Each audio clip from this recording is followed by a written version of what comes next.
नमस्कार मित्रांनो, मी सांगली प्रवीण. तर तुम्ही आता ही मावशी बघत आहात. चला आता ह्या टोपीत आता अशा राहिले त्या आणि पहिली यांची कोप आता हिता या आणि भावाने मला वाटतं गेले 15-20 वर्ष मेंढर राखले ना तुम्ही. आणि आता त्याच मेंढराच्या जीव आता काय केलंय बघा तिकडे बघा.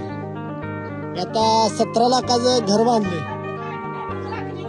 मग रोजगार बी केला की बाबा, नको त्याचं तळण, नको त्याचं हिरीन परवान फोडत बसले की. रोजगार करून मेंढर राखून आता 17 लाखाचं घर बांधलं म्हणायचं तिकडे. मग आता काका बांधाय नको आल्या का सोनाला.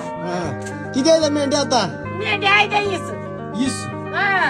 20 मेंढ्यात वर्षाकाठी काय उत्पन्न निघते, कसं असते काय? निघतंय काय 1 लाख 1.5 लाख रुपये. लाख 1.5 लाख होईल.